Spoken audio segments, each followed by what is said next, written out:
বিশ্বনবী একদিন বললেন, ইহুদিরা যে চিঠি পাঠায় অর্থ তো বুঝি না, আরেক ইহুদি আইনে অর্থ করা লাগে। আবার ইহুদিদের কাছে কিছু লিখে পাঠাইতে চাইলে আমরা তো লিখতে পারি না, ইহুদিরে দিয়ে লেখা লাগে। ওরা যে পয়রা শোনায় লিখে দেয়, আমি ওদের বিশ্বাস করি না। আমার নিজের একজন লোক দরকার। বিশ্বনবী দেখলেন মদিনার এই আনসারী সাহাবী হাইলি ট্যালেন্টেড, জ্ঞানের প্রতি তার আকর্ষণ, মারাত্মক আকর্ষণ। বিশ্বনবীর একাডেমিক প্রজেক্ট গুলো তিনি হ্যান্ডেল করতেন। যায়েদ বিন সাবিত ছিল বিশ্বনবীর ব্যক্তিগত সচিব এবং দোভাষী।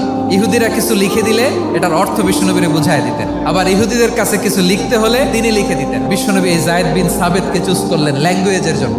উনি বললেন, যায়েদ, তোমার সফট স্কিলকে ডেভেলপ করতে হবে, তুমি হিব্রু ল্যাঙ্গুয়েজ শিখে ফেলো। যায়েদ বিন সাবিত বলল, বিশ্বনবীর মোটিভেশন আর ইন্সপিরেশন পেয়ে আমি 15 দিনে ইহুদিদের এই হিব্রু ল্যাঙ্গুয়েজ শিখে ফেললাম। এরপরে ইহুদিরা চিঠি লিখে পাঠালে আর কোনো ইহুদি ডাকা লাগতো না, আমি নবীর এটার অর্থ করে বুঝাই দিতাম। আবার ইহুদিদের কাছে চিঠি লেখা লাগলে আমি যায়েদ বিন সাবিত চিঠি লিখে দিতাম।